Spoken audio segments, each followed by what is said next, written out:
Hello, my name is Russell Myers. Welcome to Issues Unite.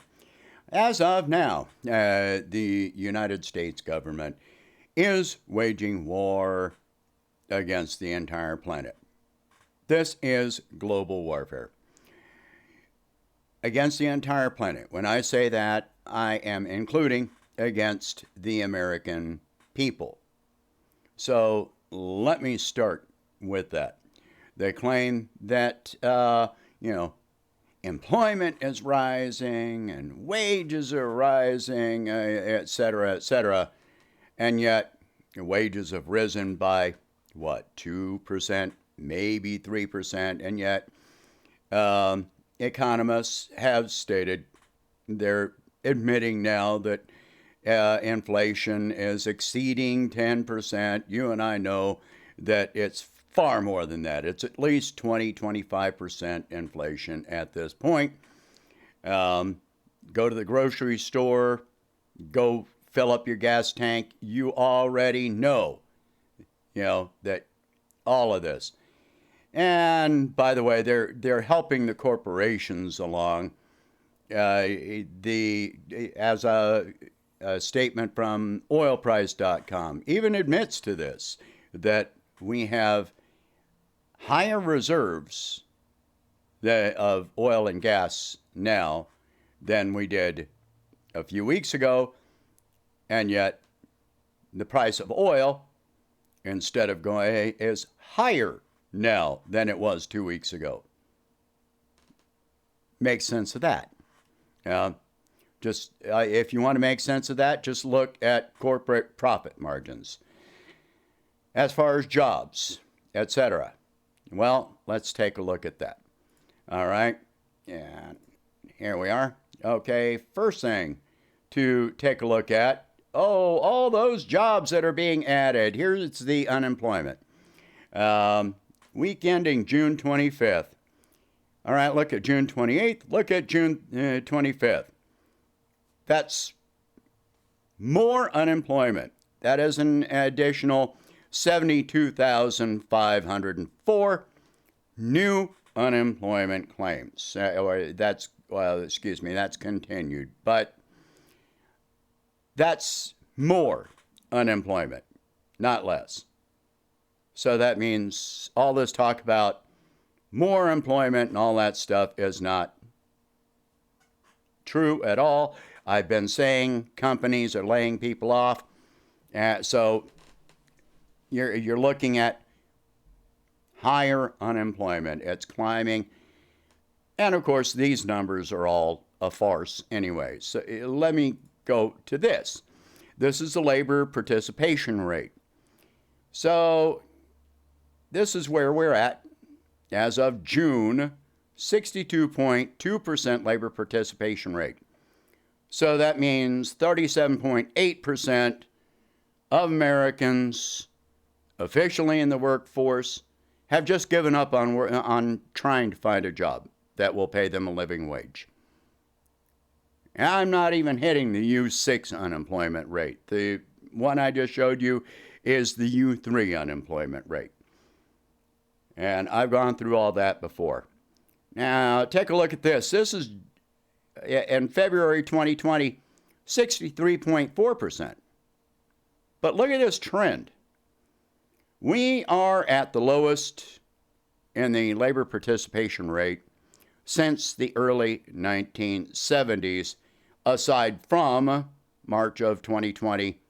But we are still much lower than we have been. Look back here at 2002, 66.7. So many millions of Americans have just given up on trying to find a job because it's useless. They wind up paying more going to work than they do staying home. That's not their fault. I don't care how much you want to criticize the people that make this decision. It's a practical decision. It's not them being lazy. When you look at how much higher the labor participation rate was just in early 2020 and look at it now, these people didn't just suddenly decide that they were going to, be lazy and stay at home. They want to work. They want to get ahead. They want to do better in their lives. But if it costs them more to go to work than to stay home, it's a practical decision to stay home. All right.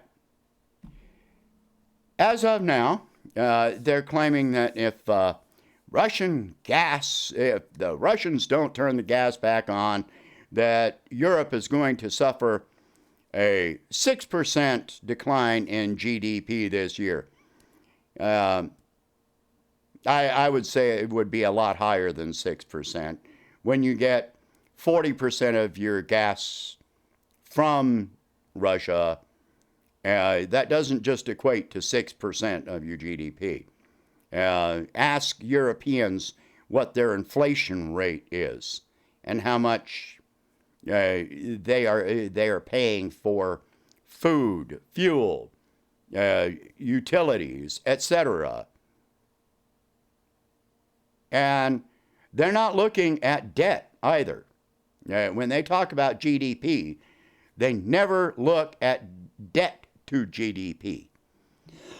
I've already shown you in a previous video that the United States debt to GDP is about 150% now. We owe 50% more. And economists are saying that, depending on who you listen to, some economists are saying that we will experience 1% GDP growth this year, and other economists are actually saying our GDP growth is going to be in the negative. I'm going to go with the claim that it's going to be negative. All right, so we're waging war against Russia. We are literally waging war against the European Union because our actions are what have led to what Europe is doing, which is damaging their own economy. Ask the European citizens how they feel about all this, because polls have shown that they are not. Most of the European citizens are not in favor of continuing to arm and fund Ukraine. It is costing them. It is damaging them. It is putting them in danger. Sanctions, I've already gone through another video, which I will link to at the end of this one. Sanctions don't work, and they are doing more damage to the American and the European economies than they are doing to the Russian economy. So it's useless. Sanctions are acts of war. Sanctions kill people. Sanctions destroy entire industries, entire economies. We're watching these things destroy the European and the American economies. And yet we're trying to get other countries to sign on. Look at what happened with European trade with China at the behest of the American government. They became so aggressive with China that they had a trade deal with China that was set to be signed, and because of their aggression, China just decided to walk away from those talks and abandon that deal until Europe comes to its senses. We are selling now weapons to Taiwan. Over 90% of the Taiwanese people want to remain part of China. Over 90%. It's only like 3 to 5% of the people in Taiwan that want to secede from China. 3 to 5%. That's it. China could walk in peacefully, just say, this government is no longer valid, we're taking over. No weapons involved, just, you're not part of this anymore. And by the way, you're going to jail for treason. That would be reasonable, actually. We keep on hearing all this stuff. Now we're hearing that the Kherson Oblast in Ukraine is planning on holding a referendum to rejoin Russia. And the American government responds by, oh, well, Russia's setting up these fake, referendums just like they did with Ukraine, with Crimea in 2014. The thing is, they never come about and say, what makes this false? If the people of this region want to secede from Ukraine and rejoin Russia, what makes this fake? What makes this fake is that the American government is talking about the sovereignty of Ukraine. Guess what? If you support democracy, you support that referendum. That would be democratic. Let's compare. Right now, Texas has got a bill going through their legislature to secede from the United States. I've done a video on that. That's the most idiotic thing ever. But let's say that they approve this. Guess what? That was never put to a referendum.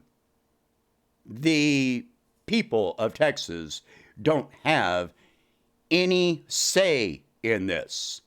It is only the legislature that is going to have a say in this. Whereas Crimea, and now probably Kherson in Crimea, in Ukraine, Crimea, Kherson, they hold a referendum. They ask the people of those regions what they want to do. That's democratic. So if Texas decides to secede from the United States, are we going to militarily invade them? Are we going to call it fake?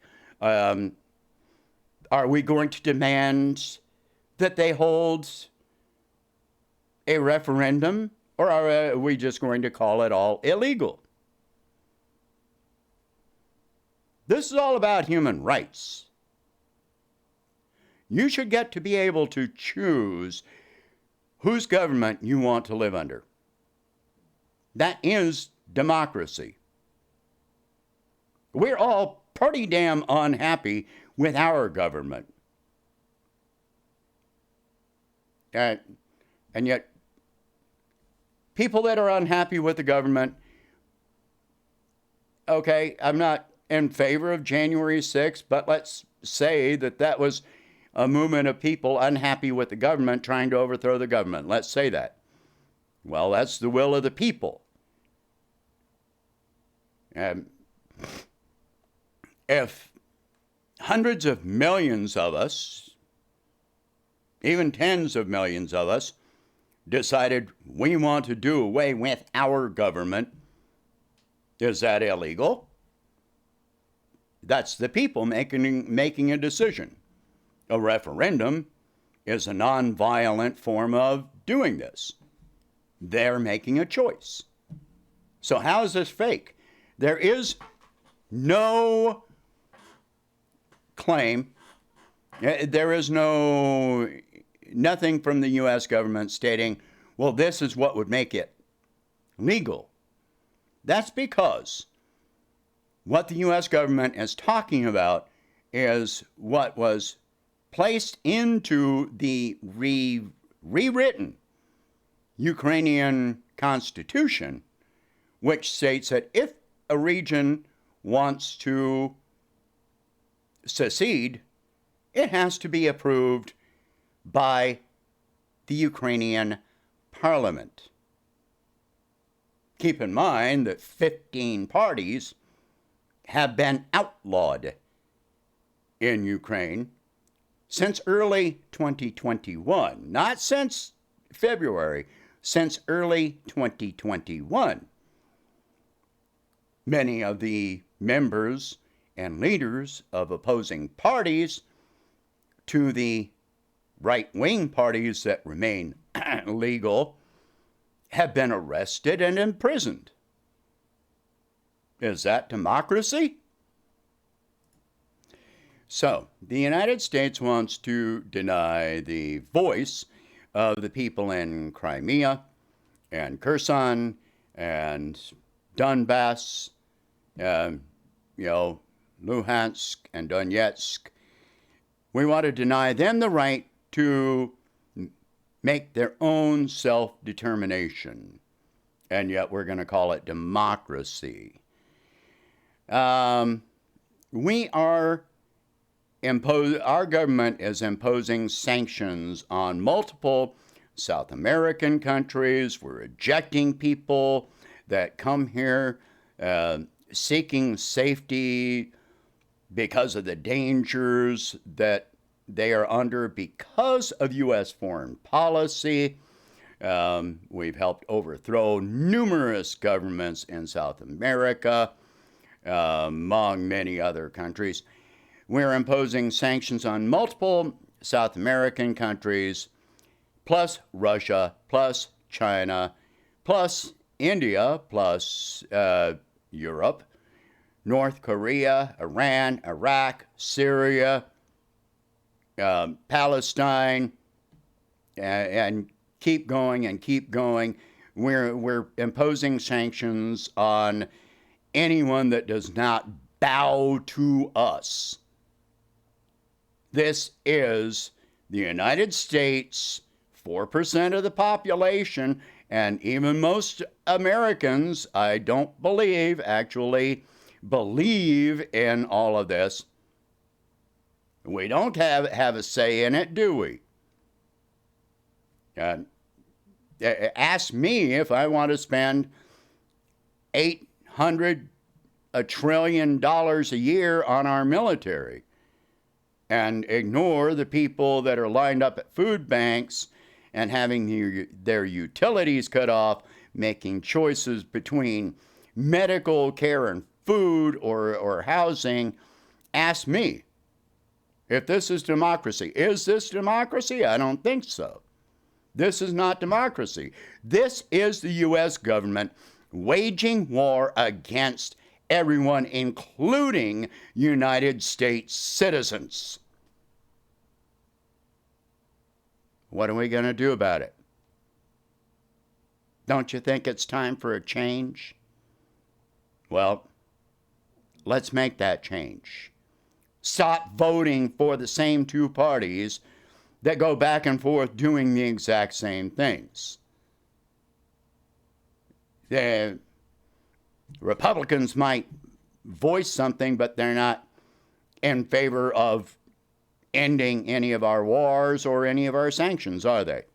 They're not saying that. The IMF and the World Bank and the World Food Organization are calling for the end to trade sanctions, the end of trade sanctions globally. And that includes all countries, including Russia, because this is going to lead to world famine and exploding debt beyond anything that you can imagine. This is warfare. This is warfare. Many, many, many millions of people are going to die because of all of this year and into next year and possibly the year after that. It's going to continue. It's going to continue.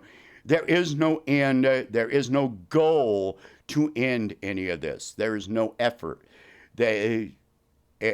All it is going to do is continue.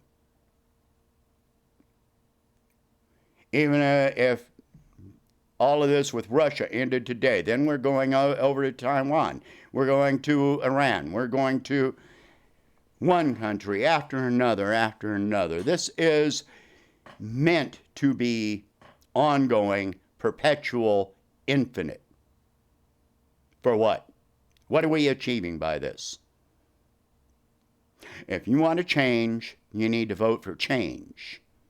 vote third party, vote independent, vote for me. Because otherwise you're just voting to continue all of this. This is your future. If you think it's not hitting you now, look at your gas bill. Look at your food bill. Look at what you're paying. Look at your wages, and in comparison, if you've seen an increase in your wages, look at how much more you're still spending beyond that just to maintain a basic living. All right? If you want change, it has to start with you. Before it starts with actions, it has to start up here. It has to start with your mindset. Stop just cheering for whatever our government says to do. You are the government, like it or not, but you have to get involved. And it's time to do that. Share this video. Talk about these subjects. If you can, please donate whatever you can to help expand this channel and my presidential campaign, and I will catch you in the next one.